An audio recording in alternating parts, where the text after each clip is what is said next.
Hey everybody, welcome to another episode of Cleaning and Cocktails.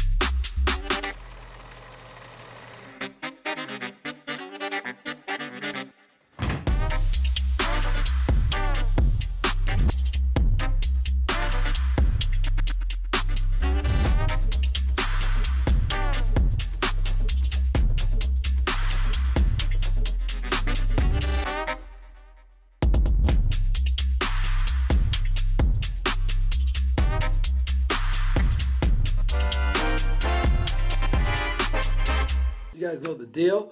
I bring on guests from the cleaning industry, subject matter experts, cleaning business owners, chemical companies, manufacturers, software.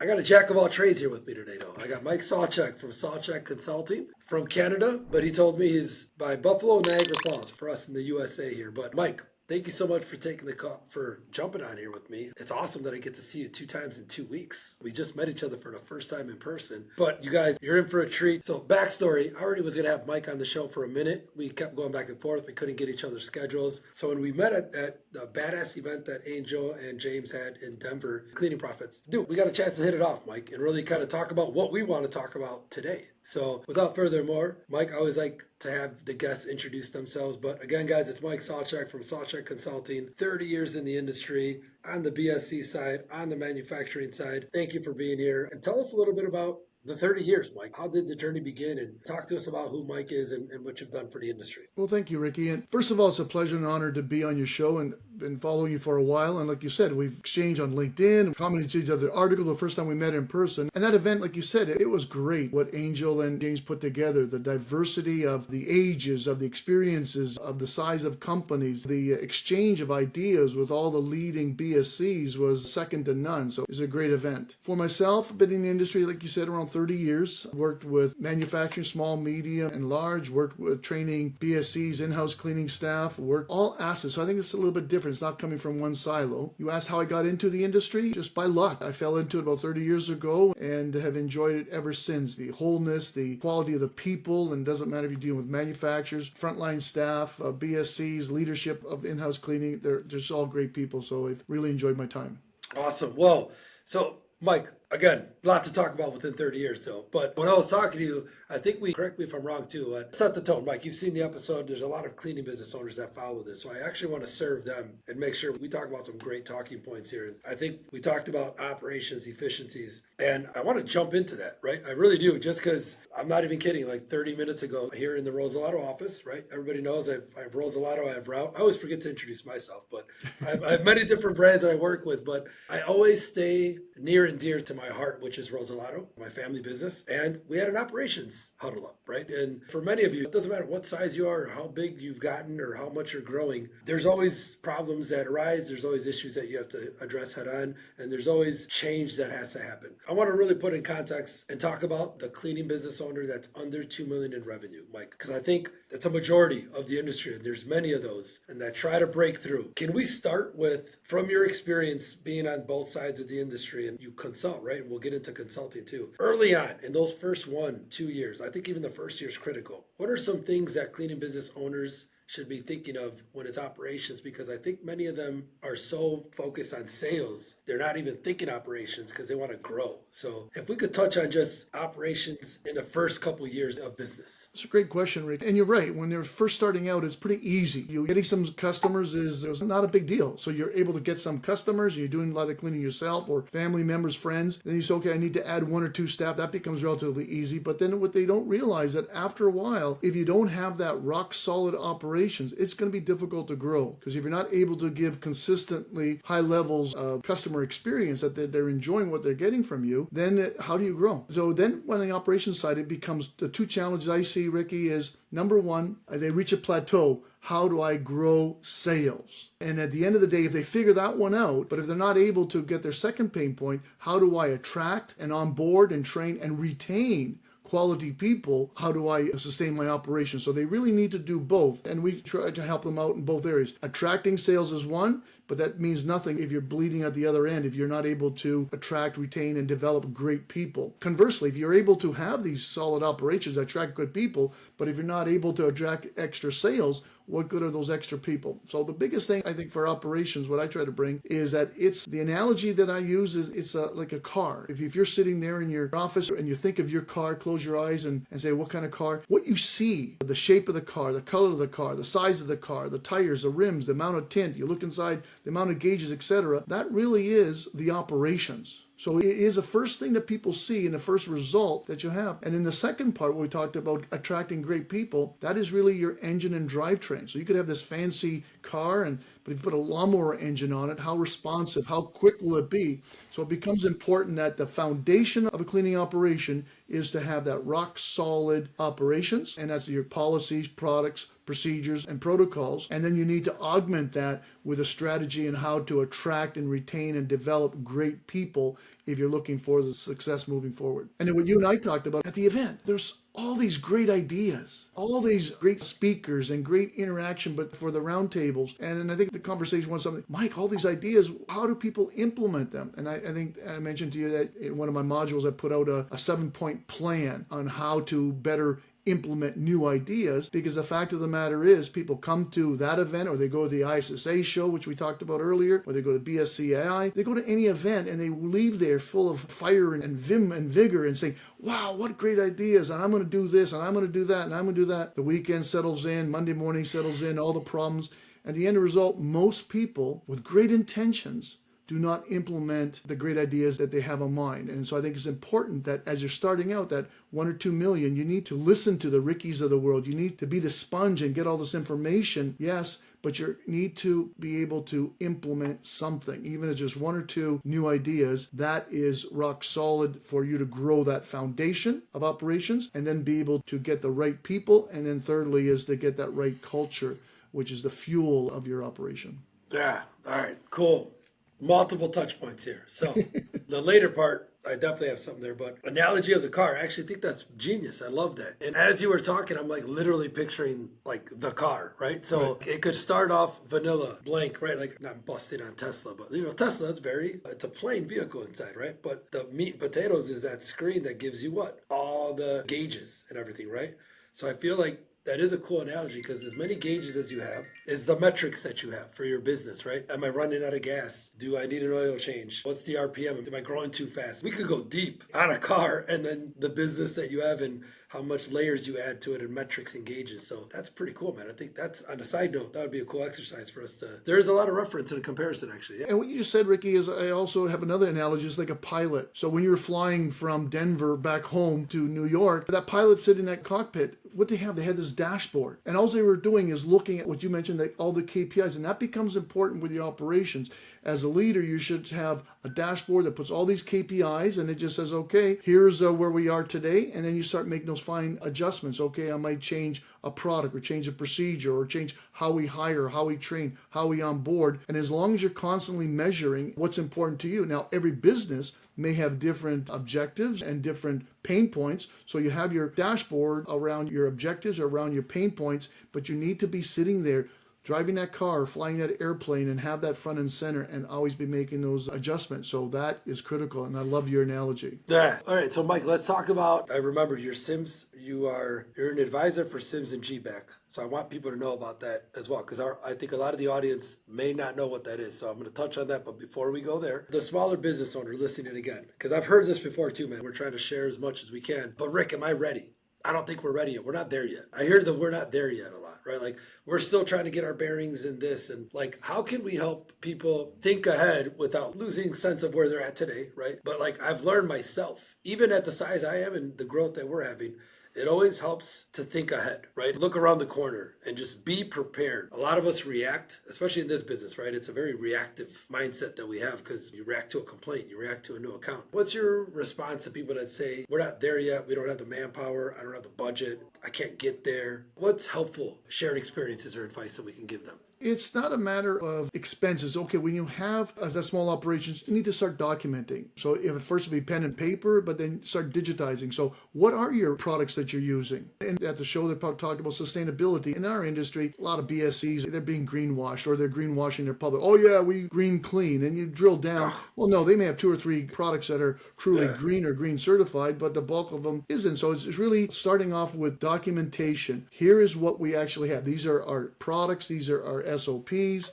These are our objectives, things like quality control. I'm a big believer of you need to verify your results and then you validate to the customer that you're achieving what they really want. And sometimes there's a difference. So it doesn't matter if you're walking around with a checklist and doing visual and smell, or if you're using pens, or if you're using fluorescent imaging technology or ATP meter. But the fact of the matter is you're sitting there recording something. So you now say, this is what our objective is, and we measured it. We measured it somehow. And it could be rudimentary, like you said, smell and visual checklists. But then from there, you're able to take that information and say, what's it telling me? It's not something to discipline the cleaners and say, okay, we need to improve in this area. Maybe it's bathroom cleaning, or maybe it's malodors in the bathroom. So what can we do? And data tells a story. The more data you have, the better the quality of the data. The more data points you have, it's just going to say, okay, yeah, maybe what we need to do is change our procedure, or maybe we need to change our product. So you document, we've moved from this cleaner to a bioenzymatic type cleaner in the bathroom, and we've actually lowered our malodor incident, or is becoming a cleaner, or we've changed our training, or we changed how we onboard it, we changed what we hire for. Is it skills and experience, or is it truly attitude and DNA? But to me, the biggest thing is there's no excuse for the fundamentals of documentation and then moving that to digitization, because if you don't keep up, it's going to be very difficult to catch up at a later date. It's always easier to say, hey, we've got this and we're going to improve upon it, as opposed to saying, okay, now I'm a $3 million operation, but I really don't have a documented training program. I don't have a documented quality assurance program. So my biggest advice is start somewhere, and you could always improve upon it if you're collecting the data, but don't just take the data and stick it in a drawer. Okay, there's a checklist, stick in a drawer. It's got to go back to what you said earlier, that dashboard, and say, what are those data points telling us? And what can we do to improve on the areas that's important to our company and our customers, and given our resources. So if you don't have the resources, well, you may not be able to implement ATP monitoring, but you can implement something else. No, Mike, man, we could talk about documentation all day. So 2 parts of documentation, because that actually is, I feel, the answer to anybody who ever says, I don't have the time, we're too small, I don't have the budget. Documentation could be pen and paper, right? Again, we know we're digital. You're talking to somebody who, I'm all about tech, right? But I always say it though, it's the truth that software can't solve your problems, right? It's got to be, the process or system has to be in place. Then you use software to enhance the outcome, right? Awesome. And then that's the point I try to say, don't look for new technology or software or whatever it is. Whether it's robotics or software in your operation for the sake of just doing it. You need to have a business objective. So either you have an objective or a pain point, and then you say, okay, what are the options there? Which type of software or what type of technology? Then look at all the different alternatives within that category before you make your selection. So make sure that when you implement something new, let it be software or robotics, that is actually solving a business problem or solving a business objective for your operation. And all operations are different. Their objectives, their resources, their timelines, their experiences are different. So it's critical, as you said, Ricky, is making sure that you're not doing for the sake of just being cool. It's got to be solving a problem or bringing some value to your operation and your customers. Within the past week and a half, we use Salesforce. We use a lot of different technology, right? So, and regardless of it being Salesforce, I had an awesome whiteboard session with some of their solutions experts, and we were talking about the object. I was so infatuated with, I got to connect Monday with Route with Salesforce with QuickBooks. I use this for this. I use that. Guys, I need to connect everything. And man, I mean, I had an aha moment when the guy told me, he's like, okay, cool, Rick, tell me. All right, so what do you need? All right, I need to connect this with this.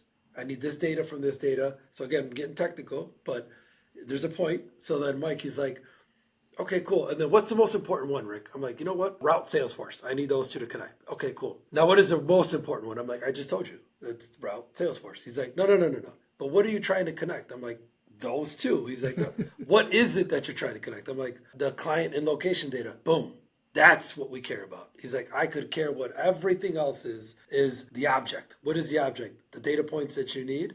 that's what we got to worry about, because then that's what connects to everything else. So again, not that it has to do with everything with us in the cleaning organization, but for him to take me through the exercise, I was so fixated and I thought this was what I needed. He took it even deeper. And it was, at the end of the day, the core is the data, the object that we needed that is going to then influence everything else that's happening. Right on. I mean, again, people think, oh, you guys, oh, you're a cleaner. You just have a cleaning company. I'm like, no, man, we got a very complex business here. There's a lot of moving pieces and a lot of moving parts. We have a lot of departments that have to work, intermingle. And I'm fascinated when people start to realize how cleaning operations actually are very complex, very sophisticated, and can become very data driven, man, and data influence and tech forward. So as me and you both said, we love this industry. What you said, to repeat, was that point that you need to drill down. Because sometimes people are just reacting to a symptom, but they need to break that down and get to the root problem. So I think your example was, well, those are nice, but we got to get down to the object, or we got to get down to that root problem or that root cause. Don't deal with the symptoms. And I think the other part of it, with what you mentioned, is that to simplify, you realize that, guys, we don't necessarily need to have a Ferrari delivering pizza in our area. If the objective is to be a pizza delivery, well, maybe a Ford Focus can work out fine. So you just got to sit there, really, what is our objective, but what resources do we have? And at the end of the day, it's better to get something done than sitting around and talking about all these great ideas. And again, it goes back to what you and I talked about outside the event, is that there's so many great ideas and they say, oh, I want to do this, I want to do this, but they end up doing nothing. And if more cleaning operations said, listen, just based on our objectives, based on our resources, we implement one thing, not 10 things or 5 new things, just one thing, they are going to be so much more successful than the average company that goes out, gets all these ideas, and it's in one ear and it's moves around their brain for a while, then it's out the other ear, go back 30 days later and they've implemented nothing. So you don't need to win a horse race by lengths and lengths. You win a horse race by a nose, and you can improve your operation by just those small little 1-2 increments. They'll make a huge difference. And as you said, the complexity of cleaning operation or any operation, it's all these moving parts or all these puzzles to like a 5,000 piece jigsaw puzzle. You take a couple pieces away, it's not going to look that great. And again, the analogy I use is a chain. If you and I had this chain and we're pulling on either end of the chain, where's the chain going to break? The weakest link. What determines your cleaning operation success is not what you're good at. So you could be great at this and great at that, and you got great people here, you got great people here,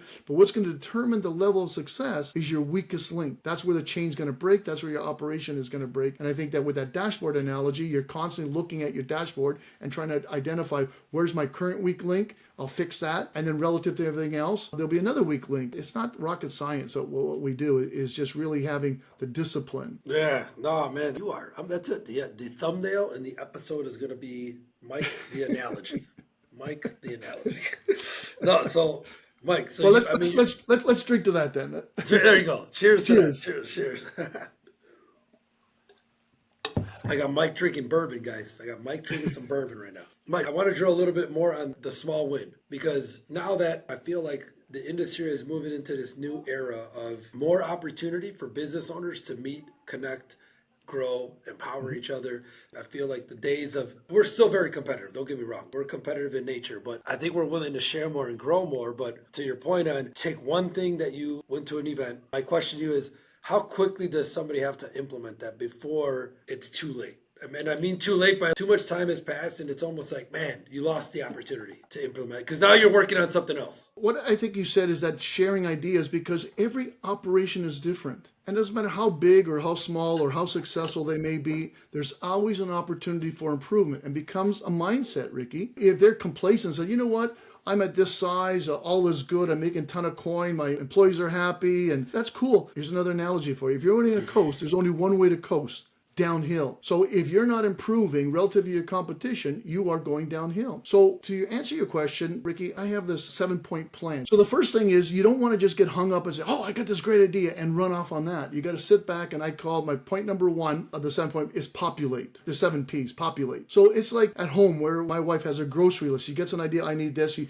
gets a piece of paper, she's marking all these things on the grocery list. So when she goes shopping, she has that list. So you need to populate. Every time you have a great idea, say, this is awesome, mark it down. And I hear another great idea. So you have this list, this population. And with that, what you want to do is curate the list and say, okay, what's my biggest pain point today? What's my biggest concern today? What's my resources today? What's the competitive situation today? Constantly and always looking for ideas you add to this list. Then you sit back and prioritize, because it may be an idea that you picked up over the weekend or last week, Ricky, but it may be another idea that you picked up at the last ISSA show. And you're sitting there, okay, now guys, given our current situation, our resources, our business, these are the priorities that we have to implement, which is going to make the biggest bang for the buck or the greatest change, impact. So populate, prioritize. Then the third thing is pick one. So many people go out there and say, okay, these are 5 great ideas. I'm going to try to implement all 5. I sit back and say, okay, if you're starting out, if you haven't really done this, so you've got this list, I say, okay, at first pick something that's relatively easy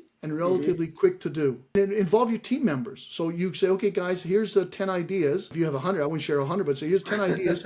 What do you think is our greatest opportunity for enhancement? Because they know your operation. And also that's a buy-in process. They say, so you take your 10 people, you just tabulate them. It doesn't matter which one they pick. So, okay, guys, as a group, we selected this. We're going to now do that one. It's be relatively easy to do, relatively quick to do. And to answer your question, 60 days. I really believe that if you do something 60 days consistently every day, eventually it's going to be like putting on your shoes or tying your shoelaces. It becomes habitual. So you take that one idea, you start implementing it, and you say for 60 days, nothing is more important. We're going to talk about it daily, or we're going to have team meetings about it. We're going to cheer on it daily. And then you know what? If it's relatively easy and quick, you're going to succeed. And you build the success up and the momentum of that one, and you cheer it, you clap it, you give these applause, you thank people for it. Then populate, pick, and prioritize and pick. The 4th P is plan. And we heard that at last week's event. It's okay to say, okay, we have it, but instead of just shoot from the hip, first of all, you sit there, okay, here's what we want to do. Let's put pen to paper. What are the resources required? What are the obstacles we may need to reduce? Who could take the lead? Who could assist? What are reasonable timelines? What are reasonable key line objectives that we want to reach?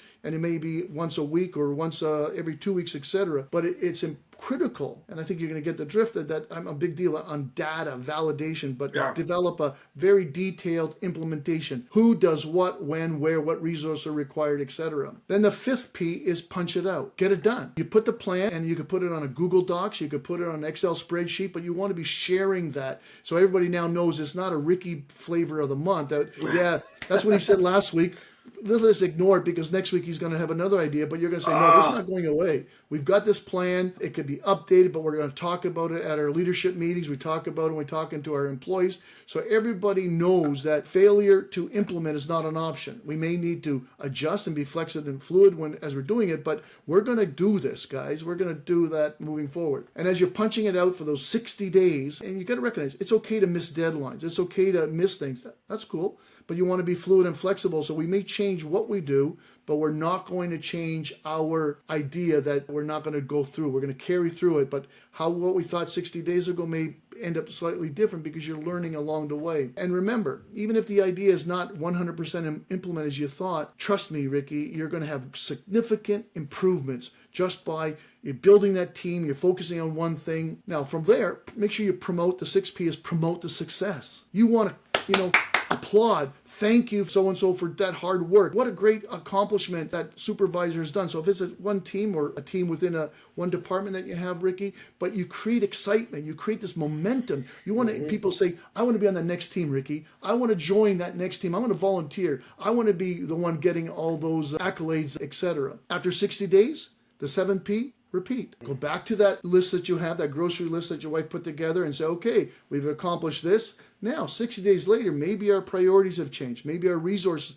have changed. Maybe our pain points have changed. Maybe our people have changed. But you do the same thing. You look at that list and you prioritize it based on your new situation and get people to give their ideas of what you should implement and pick the next. So start off quick and easy. Then you may want to over time say, okay, now we're going to something a little bit more difficult, something a little bit more time consuming to do. But never ever start off with things that are going to be overwhelming and time consuming and involve a lot of intricate details. So that's the 7 P's for a successful implementation of new ideas. Mike, you can't see, but I have a lot of notes here. So this is probably one of the few times I am writing constantly. So I just put the 7 P's on paper right now. Everybody else, if you're watching or listening, you should be doing the same. But Mike, man, this was a lot of nuggets. Again, easy to follow, simple to follow. The harder part is executing, right? So here's one thing, because if you saw me, I pulled my phone out. I was doing a quick calculation. If you're telling me it takes 60 days, again, guys, this is Mike's throwing out his experience that he's had. So 60 days. That to me then says it gives us 6 ideas that we could possibly implement in a year, right? Actually, more, Ricky. More? You take a company, yeah, you could take a company your size. Once you show them the model, you can say, okay, here's what we're doing for operations, but we may have another one that you're doing for customer service. Per department then. So this is per department. Right, exactly. Yes. So Okay. then you got your department leaders and say, okay, we're going to do the same thing within it could be the ops department, or it could be the people that are in your office that they do such valuable work that a lot of people don't understand, that accurate invoicing, the collection of the receivables, etc. And you sit there trying to understand the cost of each transaction, say, how can we lower that cost to invoice, to collect the receivables, etc., or your marketing that you do. So you can now magnify that and amplify those success stories. And then each department will have their own they have their own population and priorities. And then your senior leadership team could have their own. But it really is a model that could help encourage getting shit, pardon my language, done. Yeah. Oh man, me. Come on, that's the first thing that you want when you come to my office next time. That's the first thing that it says on the wall is get shit done. But real quick, Mike, I want to cheers to you. And I'm gonna tell you why. Cheers. Because you didn't realize that you were coming on here to give me a free consultation. So we're gonna continue this consultation because I appreciate everything you're telling me right now. Because you guys, what he just laid out is a great roadmap. Everybody's looking for a playbook. Everybody's looking for a roadmap. This was easy, simple to follow. And because, again, even more information, the fact that you said per department, Mike, that makes my brain think of. So let me ask you this, though. So before we go to break, because we got to take a quick break and we're going to talk about some more stuff. Before we go, though, per department, you got the 7-point plan. You could probably bring it down from 60 to 45 days as you get better and better and better. Would you say at some point it makes sense to task somebody on your team to be this integrator or be this person that says, hey, you are the person that's going to populate these ideas and create these 7-point plans with each department? To some degree, I would love to create that role within my company because as you're talking, if I could task somebody to be the driver, I could see this working over and over and over again. Or is it the department's responsibility to be the driver? What would you say? I don't know if there's one easy answer for every company, every culture, every size, etc. My gut feeling says, Ricky, is no. I'd rather not have one person. I'd rather have this culture of getting shit done. Okay. And with that, what I'm getting is that a leadership. And we heard that last week. And the leadership should be out there communicating. So who's ever doing that it could be that one area manager and their team. So you have all these teams of area managers. It could be the office staff, or it could be your marketing, that they should be out there talking to their staff and what's important to them. Because it may not just be operations, but it could be, as an example, your leadership team could say, guys, here's our turnover rate, employee turnover rate. Or we're having a problem that these people are coming out and they're really not disinfecting properly. So maybe it's who we hire. I don't know. Yeah. Maybe it's how we train them. I think that you overlap. A leadership team could come up and help develop what the key issues are, problems, opportunities, or pain points. But I think the ones that really know it best are going to be your frontline people, whatever department they're in. You want their involvement. You don't want it top down. You really want everybody to agree to, here's where we are, here's where we're going, here's how we're going to get there. So yes, you could have a facilitator, but they're more of a coach. Yeah, coach it through. Yeah, right, exactly. Okay. Exactly. All right, cool. Well, as you can see, we didn't even prep people. We just went straight into operation mode, this is exactly the point of what I wanted to do with you on this episode. So we're going to take a quick break, everybody. We'll be right back because I want to talk about the Sigma Green Belt training, Mike, because I've heard of it. I don't know much about it, but I need to learn more about it. So we're going to take a quick break. We'll be right back so we can hear a word from our sponsor.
back, everybody. Thank you so much.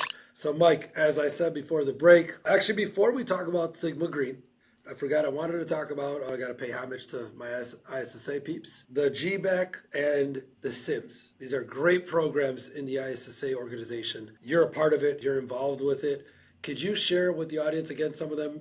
For the first time, in all honesty, Mike, we're going through the SIM certification literally this year. I did not know much about it until last year. Can you touch on that? GBAC, the SIM certification that ISSA has for cleaning companies? I've been a strong supporter of the ISSA for well over 30 years. It's just a great organization, bringing thought leadership and bringing innovation to the group. SIMS and GBAC are a little bit different, GBAC more recently, but I strongly support those programs because of what you said at the beginning. You look at SIMS, and that's operations focus. It's really looking at product, procedures, protocols, and policies you put in place. And that's that foundation. You could have the world's greatest leadership or the world's greatest people, but if you don't have that foundation, it's like a house of cards. So SIMS will look at and ensuring that you do have those foundational points in. And the biggest thing is they could have someone helping you understand what they are, helping you train, help you prepare. But what it then does is like a report card. And I think the sad part is out there in the real world is that a lot of people are saying, I want a contract cleaner. I'm a big believer. If I'm coaching a facility, I say, you know what? You put your RFP, say, if they're not SIMS certified, you need not apply.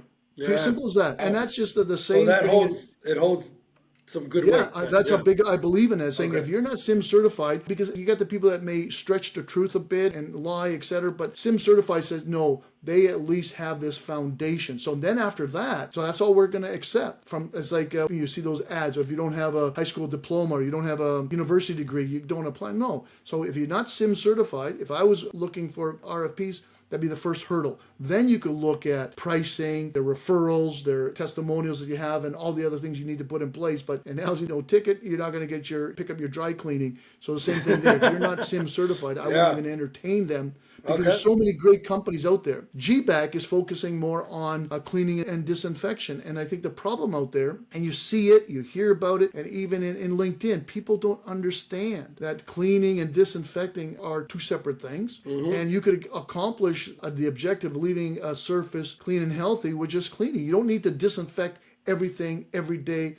all the time. If you've got an operating room table, yes, I want to be disinfecting on a regular basis. But other surfaces, if you understand what cleaning is, and the definition is the safe removal of soils and pathogens, so you're removing it, and properly disposing of them in its proper place. That's cleaning. A lot of cleaning operations are not cleaning, Ricky. You know that. They're polluting. They go into that bathroom, there's urine all over the floor, under the urinals, by the toilet. What do? Their custodian takes a mop, a single compartment bucket, he reefs right on it, so it's barely damp, and what he's doing, he's moving that urine from corner to corner to corner to corner of that bathroom, allowing that urine to soak into the tile grouting or to find a crack in that grouting and actually create a pool of urine between the floor and the subfloor. And that's what they have there. So they're not removing, they're moving. They're polluting. Yeah. And other thing, you walk into a restaurant, you see the person with this one cloth and they're sprayed table 1, table 2, table 3, table 4. And so there could be some pathogens where that person got sick or some person cried, then etc. And they're moving it from corner to corner of that whole table. Then they're moving it over to the other. So GBAC really educates people on proper cleaning, proper disinfecting, and it typically is pre-clean, use a disinfectant and the criteria for that. But the other things that they really drill home is that follow the label instructions. There's safer disinfectants out there, so I'm a big believer of you want to mix up the technology, but things use hypochlorous acid is very, very safe if you can find that. You need to look at, understand that's pre-cleaned, then apply the disinfectant. But when you see the word dwell, most people don't understand it means wet. It doesn't mean just put the disinfectant out and walk away. No, it says that surface has to remain wet. So if the label says 10 minutes, you need to keep on reapplying it, that disinfectant, to keep it wet for the 10 minutes. Whatever the label says. So you want a disinfectant that could do it in maybe 30 seconds or 1 minute, etc. But the other thing is that most disinfectants say rinse afterwards. So you clean it, you put the disinfectant on, you let it stay wet for those 10 minutes, and then you should rinse afterwards. And again, the analogy, Ricky, is when you wash your hair, do you rinse afterwards? Yeah. You have a shower. Do you rinse the soap off? Yes. When you wash your car, do you rinse? Yeah. You wash your dishes, you rinse. So why would you take this product that kills things, it's killing pathogens, and leaves a residue, Would you want to leave it on the surface so little kids could lick it or touch it and put the things in their mouth, etc.?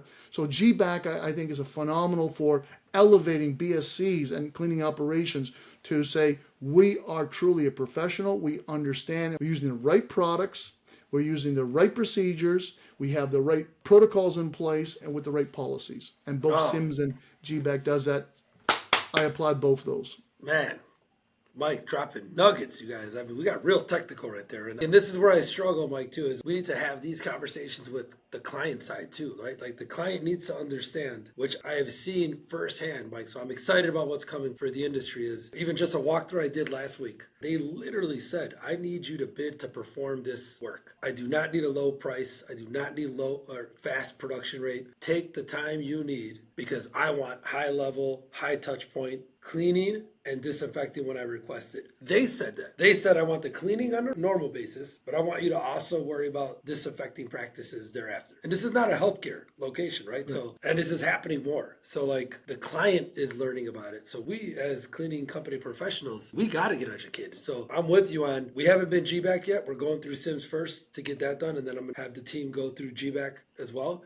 Because you're absolutely right. The leadership may know the difference. Management may know the difference. But when you get to the point where your frontline knows, I feel like that's when you know you've made it, right? All levels know all the differences. And I mean, it just really elevates the industry. And we're not going to get there tomorrow, but I think we'll get there at some point if everybody starts to raise the bar. What you said, Ricky, I think so important is that the world is changing. And what you said is you need to be proactive, transparent, communications with your client. A lot of them don't know what they don't know. They know what they know and I got to buy on price, but they don't know the importance of cleaning for health, not cleaning for appearance. The second thing is you look at buildings, like here in our area, you could have one building at 80, 85% occupancy, another building at 20% occupancy. And I really believe that COVID has taught people to say, you know what, either I'm going to work from home, but if I have to go to an office, if I don't feel comfortable that that office is clean, healthy, and safe, I won't go there. So they may change employers or they may say, you know what, I'm not going to go to that office, but I'll go to this office next door. So saying that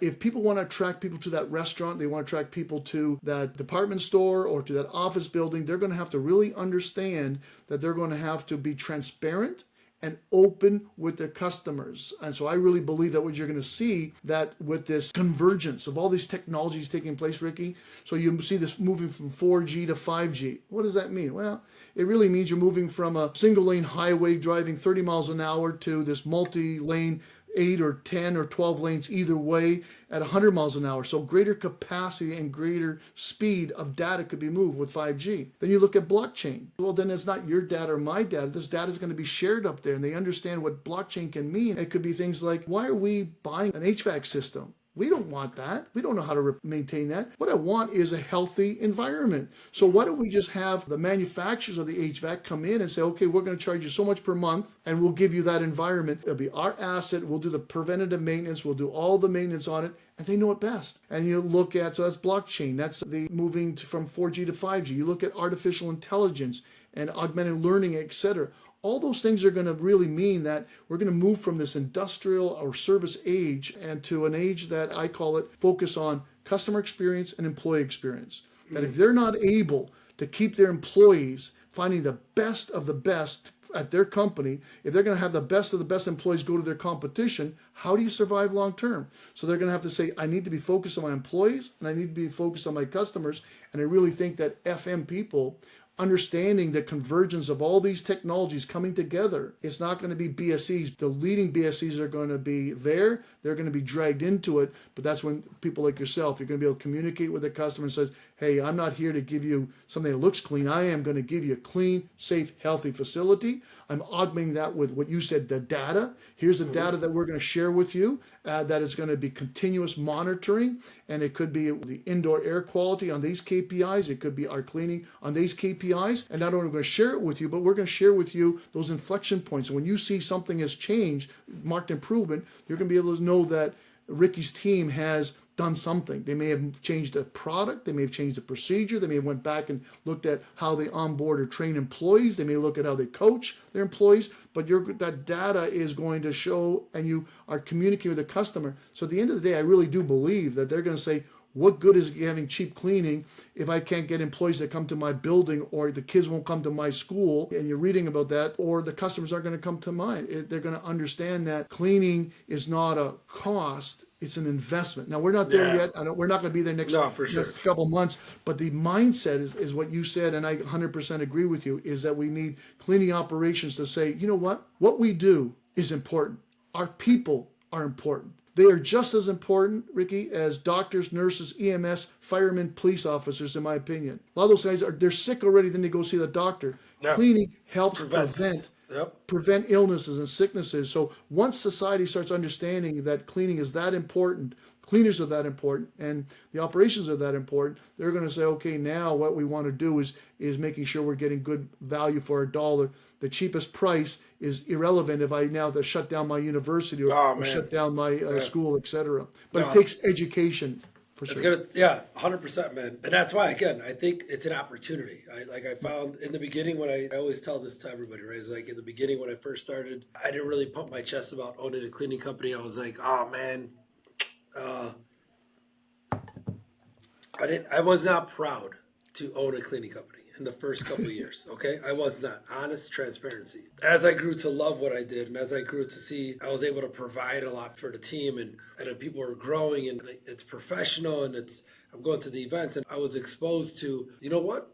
We do make a difference. This is important. So to your point, people don't look at the people that we have right now as, well, I mean, they said it. What did they say during COVID is we are essential, right? So that was a step up. We are essential to what we're doing. But if we can get us, Mike, to the point where people are like, man, that is not a $15 an hour job. That is a $30 an hour job, right? Why? Because what they do, what they prevent, what they allow for the people that are, like you said, come to the office, work here. It's clean, it's safe, it's an environment that you want to be a part of. It sucks that we're not there yet. It's going to be a minute before we get there, but it's going to take all of us to get us there, to show them why it is important to value the cleaning professionals. You know, I was with Frank Travasini from Spartan, and he kept pushing the word professional. He said, man, we're professionals, Rick. We got to act like it. We got to be like it. We got to show up like it. So as people can hear us, me and Mike are passionate. We're digging deep here into the cleaning business world. But no, Mike, I appreciate you. You just dropped a lot of good knowledge that I hope people stop, pause, record, rewind, take some notes down, because we have to think like this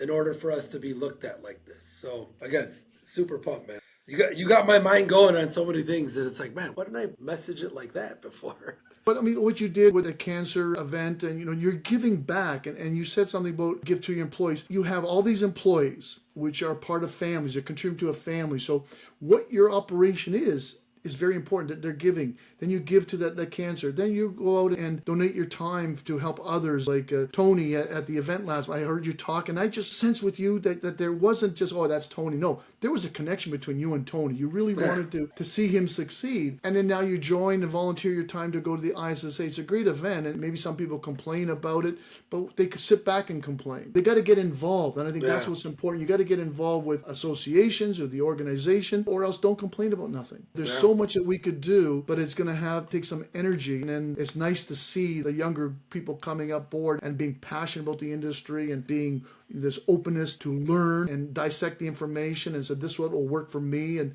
my company. This won't work. It might work for Mike's company. It's not going to work for Ricky's company. That's okay too. That's okay. We're all different. No, absolutely, man. It is it's a fragmented space. Everybody operates different. I try to tell people all the time, what works for somebody is not going to work for you. Right. I mean, my secret sauce is my family and the friends that work with my company and my team. Everybody's team is going to be different. It's fascinating because the common denominator to me, when I see companies that are successful, it's leadership per se, but it's the team that is executing for the leadership. It's the team that they have around them that delivering on service. Like, it's your team. So if anything, I would say people work on your team. Yeah, but the team is a reflection of the leadership. True. And that's why I look at companies and they say, well, we got a bad culture. I inherited the bad culture. No. At the end of the day, when you look in the mirror, who do you see? When you look at your team, good or bad, your culture, good or bad, leadership, you're the ones that determine what you're going to hire for. Is it skills and experience, or is that attitude? You determine who you hire. You determine how you onboard. You determine how you train. You determine how you discipline. You determine what you're going to accept or not accept. You would say there's one set of rules for everybody, or no, there's one set of rules for my friends and there's another set of rules for the other employees. Is there truly a true north? And then so now when you sit there and say, you know what, it's not the leadership, it's the teams, but who developed them? The leadership. So to me, that analogy that with the car is that the foundation, the pragmatic policies, protocols, products, and policies, that's your car. What you see, the engine and drivetrain are your people, but your leadership, they're the ones that are providing the fuel. So they're not putting water into that gasoline engine that's going to spit and sputter. They're putting the right fuel mixture. And then they're the leaders. Is like a race car. You and I could jump into a Formula One race car and be racing against somebody else, and they could have a car that's significantly not as fast, but who's going to win? They are. They just know how to steer it. So leadership are the ones that are making all the key decisions. So if you don't like where you are today, reflect. Who made those decisions to get you there? You did. True. And they're providing the fuel. So if you have a strong team, that's because they have leadership that helped create this environment of empowerment, engagement, satisfaction, that these workers want to come in and do a good job. And I think you're selling yourself a little bit short when you say family. No, if your family business wasn't that great, it'd be still tough to keep family members in there. Oh, that's true too. Yeah. You know, they wouldn't be on board. Exactly. So it's that you think it may help, but it's sometimes more difficult working with family. But the point is your leadership team is creating that culture or that environment. They're the fuel that allows you to have those great teams or not. Oh man. See, I hope my team and my family, did you guys listen to that? Did you guys hear that? So as we wrap up, Mike, I keep thinking of awesome questions to ask my guests, and this one just came up as I was listening to you talk. Is everybody who's listening and watching, right? Mike is obviously a wealth of knowledge. You got a lot of experience, man. You got years and years of what you've been doing. I'd love to try to humanize Mike right now and say, Mike, was there a moment that you were like, you know what, I don't like this industry anymore. I want to give up on this industry. I've had back-to-back issues arise, and you know what, this isn't for me. Like,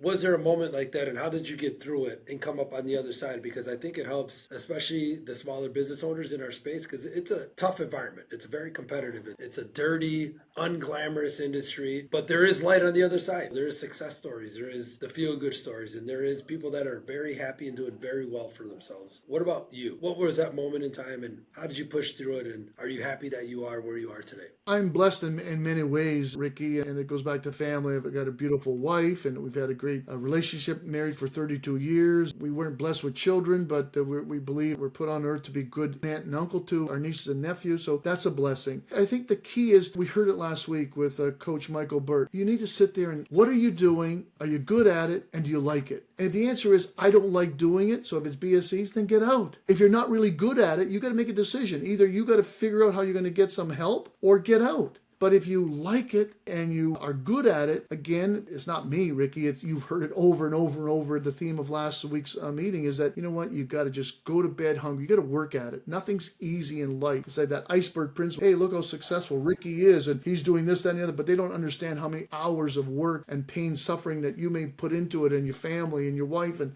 all that together. Is that you need to like what you're doing, be good at what you're doing, and then put in those effort. And it's hard work. You need to have this clear mindset, and you always got to be positive. I'm a big believer of visualization. If you're going and say, well, poor me, I'm going to be a failure, I'm going to be this. What you put out there, if you're saying this is what's going to happen, it's going to come back. It's like a boomerang. You've got to have that right mindset. So go to bed tired, wake up every day, get dressed, show up, and give 110%.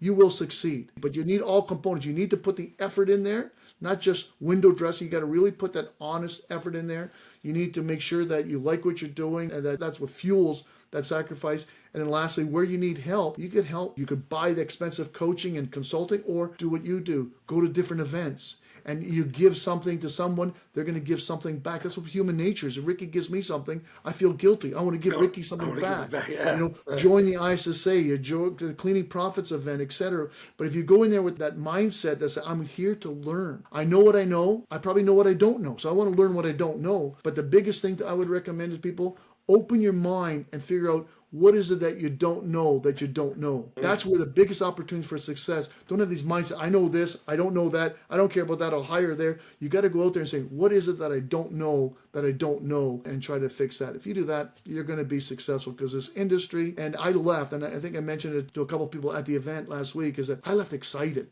saying you look at the diversity of cultures, diversity of size, diversity of age group. How many people did you see there in their 20s and 30s? And that's the source. And with the industry in those people's hands, we are going to have a great, strong industry moving forward, Ricky. Oh man, so I don't even need to say anything else. I mean, I was about to say, usually I end with, hey, leave the industry with another tidbit, but you nailed it. I don't need to touch more on that. Mike, I appreciate you for stepping on and sharing the wisdom, sharing the knowledge. Again, I knew this was going to happen, and I hope everybody appreciates like the nuggets you drop, man. I mean, you could tell the experience that you have in it, but also the professional approach that you have with doing what you do. Thank you. So for those, again, I will have, as always, all of Mike's information within the description. I'll have all your contact info. I'm sure, Mike, you're cool with everybody reaching out or anybody that's going Of to course. contact you, that it's going to be there. Mike is here to help us, guys. That's what we're here for. That's why we put this podcast together, is to share stories of the industry, to then empower our industry with not just tech and data, which I know we're both big on tech and data, but at the end of the day, Mike, it's community, right? Like we're here together to be, which our motto is, stronger together,